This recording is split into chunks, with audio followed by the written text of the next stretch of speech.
कार्यक्रम के पुण्यार्जक हैं स्वर्गीय मंजुलाबेन अरविंद भाई गांधी सुपुत्र, मीतेश भाई एवं परेश भाई पुत्रवधु, पिनल एवं प्रतीक्षा, पौत्रियां साक्षी, आंचल, प्रीशा, आरुषि, समस्त गांधी परिवार निवासी बोरीवली मुंबई, श्रीमती नीना जैन, विनोद जैन, मिलेनियम, समस्त गुरु भक्त परिवार Firozabad, Shrimati Trishala Jain, doctor Monika Jain, doctor Neeraj Jain, Nikhil, Sejal, Paschim Vihar, Delhi, Shrimati Santosh Jain, Shri Vishal Chand Jain, Shrimati Poonam Jain, CMA Pankaj Jain, Amit Jain, राशि जैन, उन्नति जैन, सेक्टर 37, नोएडा।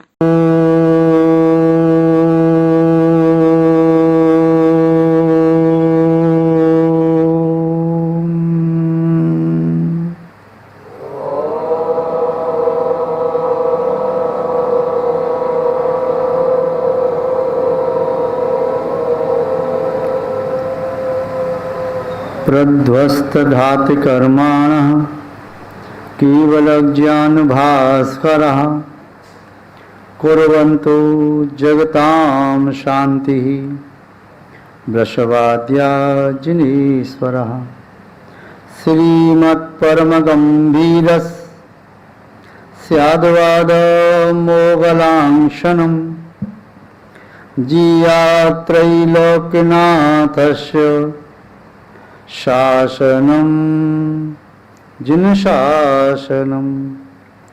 जय बोलिए त्रिकालवर्ती त्रैलोक पूज विश्वाराध्य पंच परमेष्ठी भगवान की, अनंतानंत सिद्ध परमेष्ठी भगवान की, वर्तमान जिन शासन श्री वर्धमान महावीर भगवान की, परम पूज्य चारित्र चक्रवर्ती आचार्य श्री शांति सागर जी मुनि महाराज की, परम पूज्य सिद्धांत चक्रवर्ती आचार्य गुरुदेव श्री विद्यानंद जी महाराज की, अहिंसा विश्व कल्याण कारकम।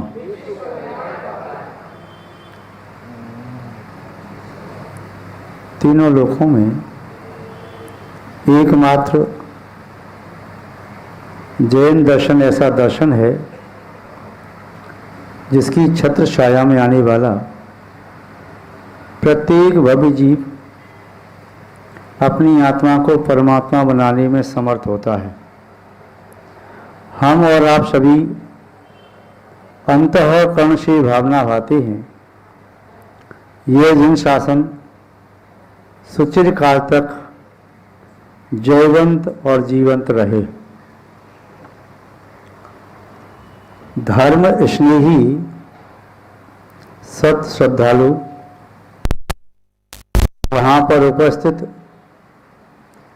आप सभी भव्य वर पुंडरीक पुण्यात्मा महान भाव,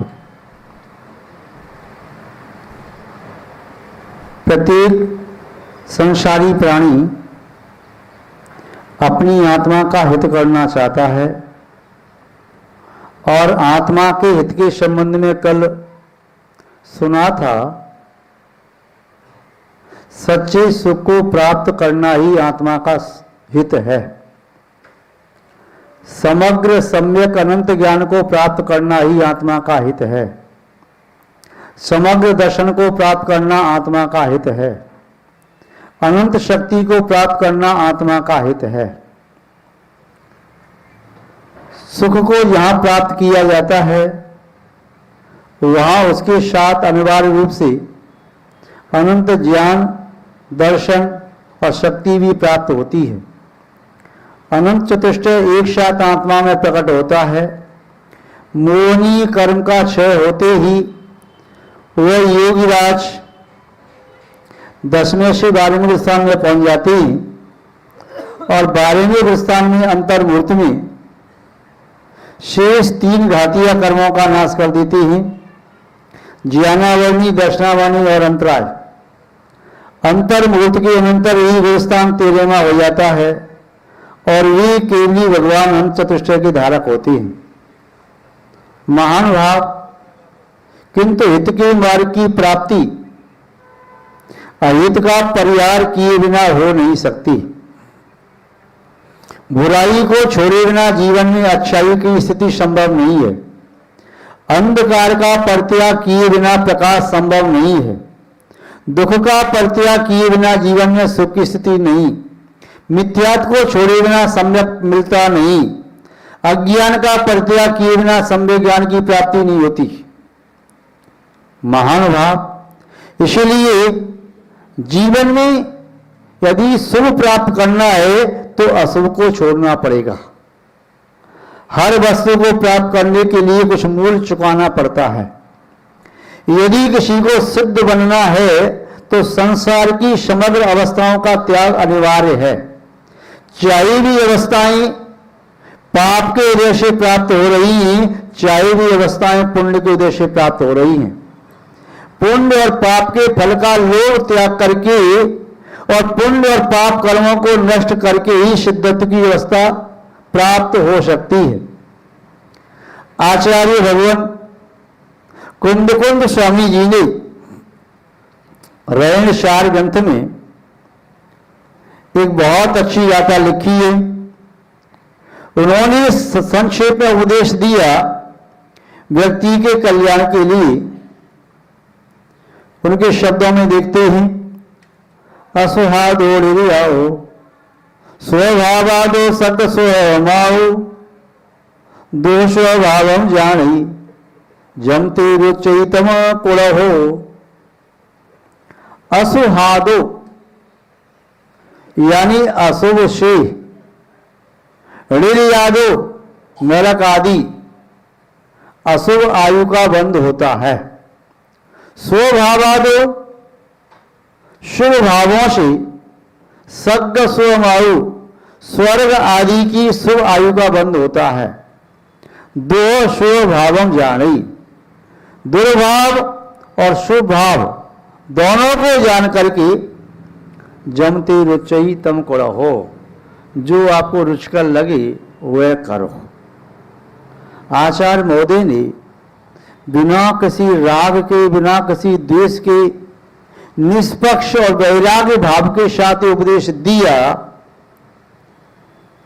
हम दोनों मार्गों को सामने देख रहे हैं और आप चलना चाहते हैं तो हम आपको दोनों मार्ग की विशेषता बता देते हैं।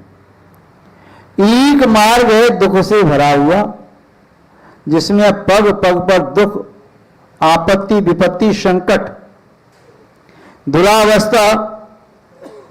दूसरे मार्ग में इंद्रिय सुख, अनुकूलता और सुगति आदि की प्राप्ति होती है। अब निर्णय आपको स्वयं करना है, क्योंकि आप स्वयं संगी पंचेंद्रिय जीव हैं। जो असंगी जीव हैं वह तो अपना कल्याण कर नहीं सकते। असंगी जीव कर्म के फल को भोगने के लिए मजबूर है। वे कर्म चेतना के बल से कुछ पुरुषार्थ करता है, किंतु असंगी जीव के समग्र पुरुषार्थ मिथ्या होते ही दुख से बचने की चेष्टा करता है। किंचित क्षण भर के लिए दुख से बच भी जाए, किंतु समग्र दुखों को नष्ट नहीं कर सकता।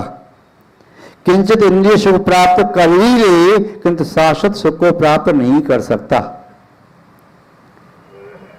संगी पंचेंद्रिय के लिए उपदेश होता है। एक इंद्रिय, दो इंद्रिय, तीन इंद्रिय, चार इंद्रिय। और असंगी पंचेंद्रिय के लिए उपदेश नहीं है। असंगी पंचेंद्रिय उपदेश को सुन भी लेगा, किंतु शिक्षा, उपदेश, आलाप, निर्देश, संकेत और आदेश को स्वीकार नहीं करता, क्योंकि उसके पास हिताहित का विचार करने का विवेक नहीं है, बुद्धि नहीं है। इसलिए संगी पंचेंद्रिय को उपदेश दिया जाता है। अब संगी पंचेंद्रिय चारों गति में पाई जाती है। मनुष्य गति में पाई जाती है। मनुष्य संगी पंचेंद्रिय ही होता है।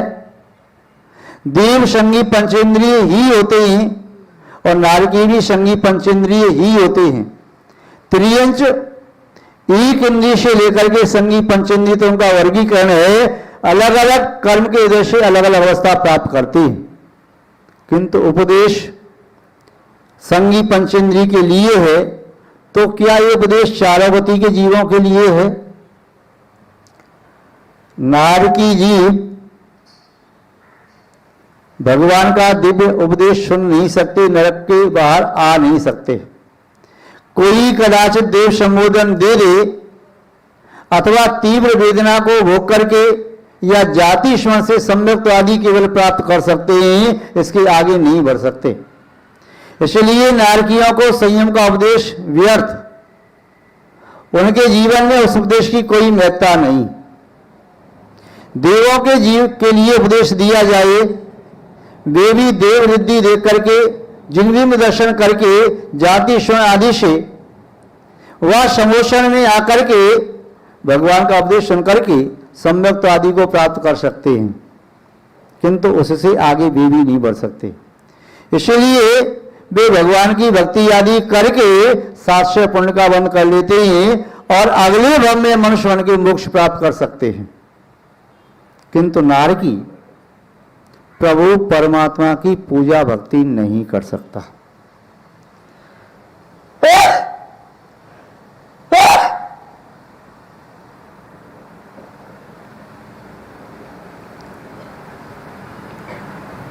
ओम।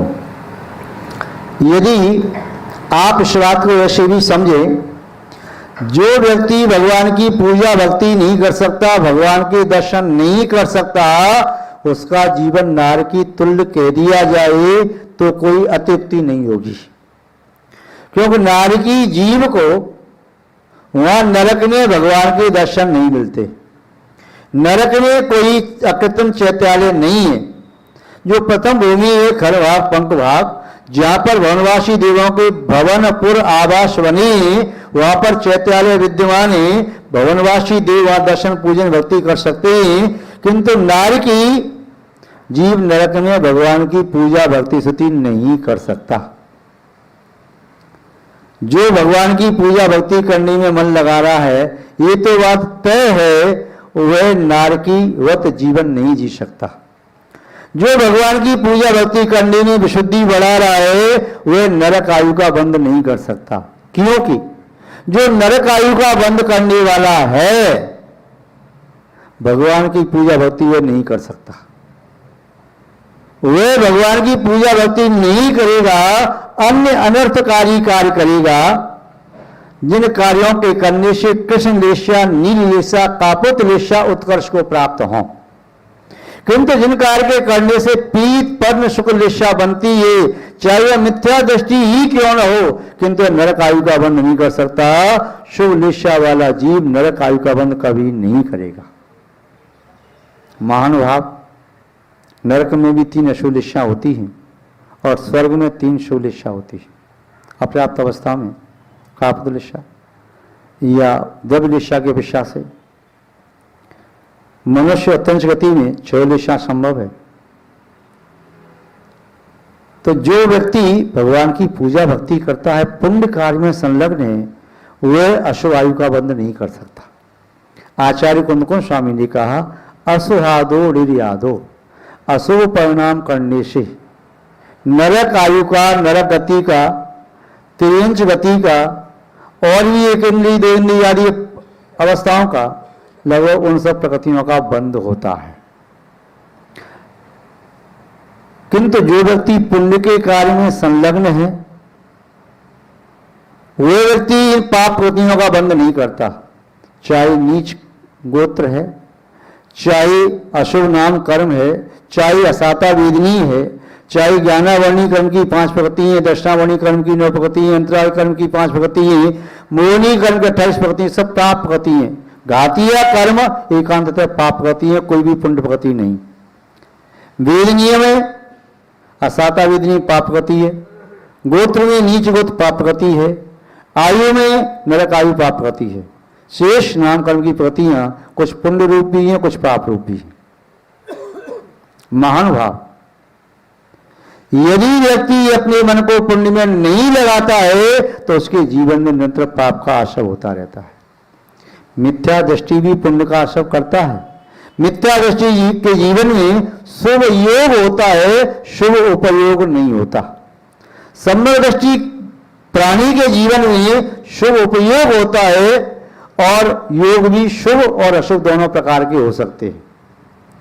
मिथ्या दृष्टि के जीवन में योग शुभ अशुभ दोनों हो सकते ही, उपयोग तो अशुभ ही होगा। अप्रमत्त आदि अवस्था में आगे 12वें तक शुद्धोपयोग होता है। महानुभाव, यदि किसी पुण्य कार्य का आलंबन नहीं लिया तब निस्संदेह मान लेना चाहिए उसका उपयोग अशुभ चल रहा है। पुण्य का आलंबन नहीं लिया तो नीचे चल रहा है। जैसे पुल पार करने के लिए इस नदी को क्रॉस करना है, उधर से इधर आना है, और माने पूरे शहर में 5 या 6 या 4 जो ब्रिज बने हैं तो उसके ऊपर से व्यक्ति जा सकता है फ्लाईओवर से, या जो उसका आलंबन न ले तो मुनि महाराज की तरह से कोई वायुयान से जा सकता है, किंतु स्थल पर चलने वाले व्यक्ति को उसका आलंबन लेना ही पड़ेगा। या कोई व्यक्ति विशेष तैराक है तो तैर के पार जा सकता है और कोई आलंबन नहीं, किंतु इस संसार रूपी नदी को स्वयं तैर पाना असंभव है। संसार रूपी नदी में या संसार रूपी सागर को पार करने के लिए वायुयान की तरह से मुनि महाराज ही आध्यात्म वृत्ति करके आत्मा में डूब सकते हैं, किंतु चतुर्थ पंचम षष्ठम कुरस्थानवर्ती व्यक्तियों को पुण्य का आलंबन लेना अनिवार्य है। सप्तम स्थान में जाने वाले मुनिराजों को भी पुण्य का आश्रय लेना ही होता है। मिथ्या दृष्टि जीव भी पुण्य के आलंबन लेता है। ऐसे कौन कौन से कार्य हैं जिनका आलंबन लेने से हम पुण्य में लग जाएं और पाप से बच जाएं? आचार्यों ने बताया है, एक ग्रंथ है, शायद आपने स्वाध्याय किया हो, नहीं किया हो तो करना चाहिए। कौन सा ग्रंथ है वो? मालूम है? आपका मौन संकेत कर रहा है, आपको ज्ञात नहीं है। वह ग्रंथ है पुण्याश्रव कथा कोश। पुण्याश्रव कथा कोश रामचंद्र मोक्षु द्वारा वर्णित एक ग्रंथ है। उसमें लगभग 56-57 कथाएं हैं और एक एक पुण्य की क्रिया की कथा दी है उसमें। केशव नंदी के शिष्य थे रामचंद्र मोक्षु, वैरागी संवेगी श्रावक थे। उन्होंने ग्रंथ की रचना की है, बहुत ही सरल है, कथाएं हैं, कथाओं के माध्यम से धर्म का उपदेश दिया है। जिन्होंने स्वाध्याय किया है तो बहुत अच्छी बात है, और स्वाध्याय नहीं किया है तो उसका स्वाध्याय करना चाहिए। प्रत्येक घर में वह ग्रंथ होना आवश्यक है। जब भी मन खराब हो बस ग्रंथ का स्वाध्याय कर लो। वह पुण्य के 6 कारण से बताइए, और प्रत्येक 6 कारण से संबंधित 8 या कहीं 7 या 6 कथाएं भी दी हैं जो जैन आगम की कथाएं हैं। उसमें दिया इस व्यक्ति ने ये पुण्य का कार्य किया जिसके माध्यम से वह मोक्षगामी बन गया। ये पुण्य के 6 कार्य कौन से हैं? पाप के कार्य बताने की तो आवश्यकता हम नहीं समझ रहे, क्योंकि पाप के कार्य तो आप सब समझते ही हैं। पाप के कार्य कौन कौन से हैं जानते हैं ना? नहीं जानते हैं तो पाप के कार्य के भी एक बार नाम गिना दें आपको, जिससे आपको लगे कि इस कार्य में भी पाप हो रहा है तो हमें इस कार्य से भी बचना है। श्रावक की क्रिया में प्रातः काल से लेकर के संध्या काल तक पुण्य की क्रिया तो किंचित हो पाती है, पाप की क्रिया ज्यादा हो जाती है। पाप की क्रिया आप जानते हैं 5 प्रकार के पाप होते हैं। हिंसा, असत्य भाषण, चोरी, अब्रह्म सेवन, परग्रह संचय। ये 5 प्रकार के पाप हैं। किसी भी मन वचन कार्य की प्रवृत्ति से यदि ये पाप का आशय हो रहा है तब निस्संदेह वह जीव पापिष्ट कहलाता है।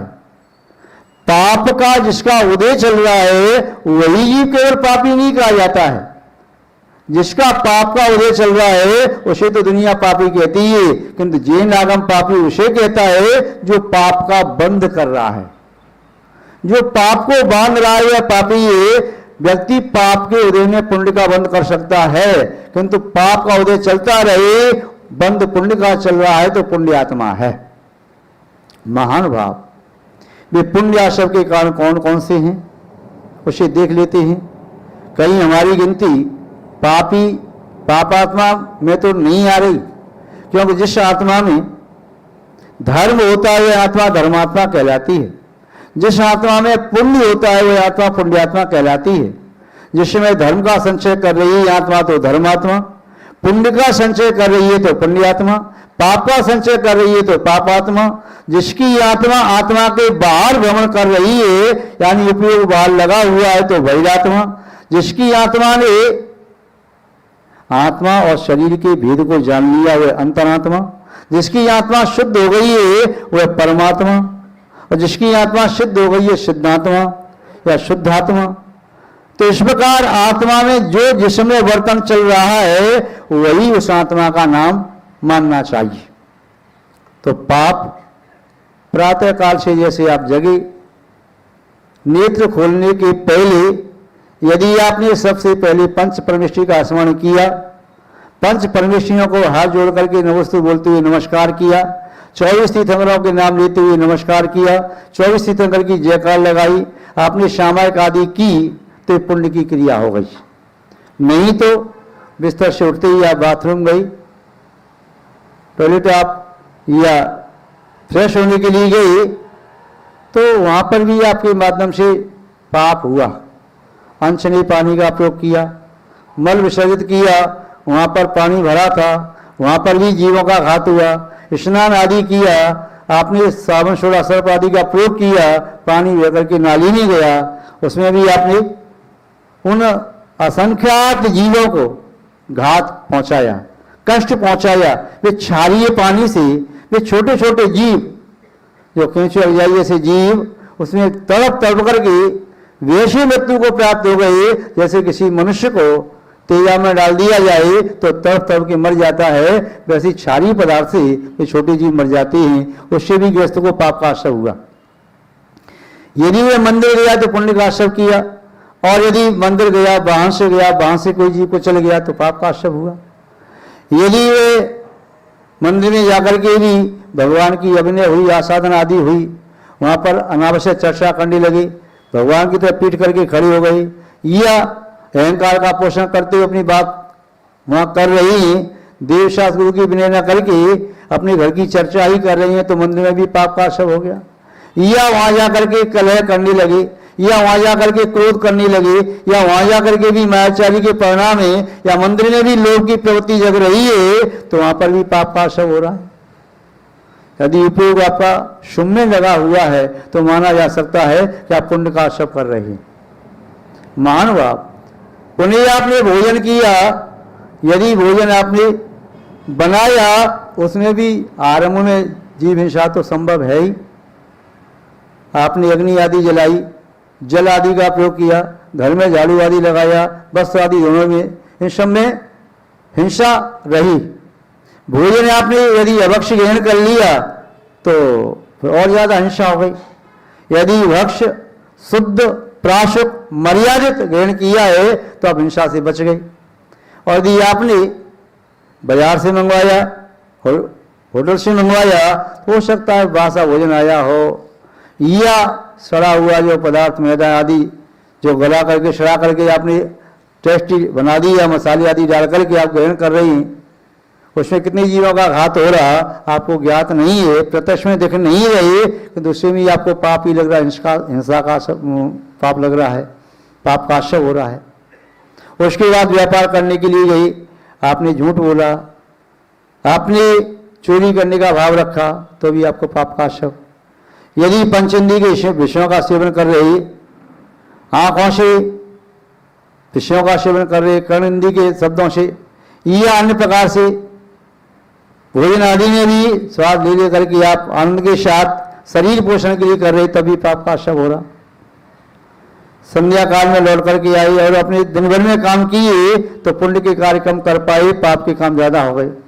रात्रि में विषय सेवन में अनुरक्त हो गए तो वहां भी पाप का आश्रय थोक में चल रहा है। एक नहीं अनेक संगी पंचेंद्रिय मनुष्यों का घात हो रहा।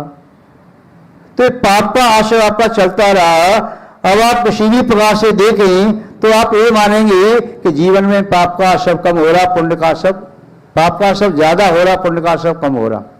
किंतु व्यक्ति क्या कहता है, महाराज जी यहाँ देखो हम गृहस्थ हैं, पाप तो छोड़ते तो छोड़ नहीं सकते, किंतु पुण्य क्रिया भी कर रही हैं, तो कितना पाप कर रहे होंगे, कितना पुण्य कर रहे होंगे? महाराज जी लगभग 50-50 मान लो। कितना? 50-50। आप अपने मन को संतुष्ट करने के लिए कह रहे हैं, 50-50 तो कर रही है, किंतु आपका 50 कैसा है मालूम आपको? मालूम है कि बता दें? बता दें। आपका मन इस संकेत करता है कि आप जानना चाहते हैं। कहीं एक पार्टी होनी थी, उस रेस्टोरेंट में उसकी व्यवस्था सब की, मेनू सब तैयार किया गया, उसमें सब्जी रखी और सब चीज़ तो ठीक रहा, जो कुछ भी हलवा पूड़ी आदि सब जो व्यंजन रखी वो सब रखा। एक चीज़ विशेष रखी थी, किसमें?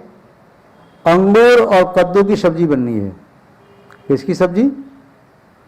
अंगूर और कद्दू। जानते हैं अंगूर? कद्दू और काशी फल या सीताफल क्या कहते हैं, आप क्या कहते हैं? और अंगूर तो आप द्राक्षा जानते ही हैं।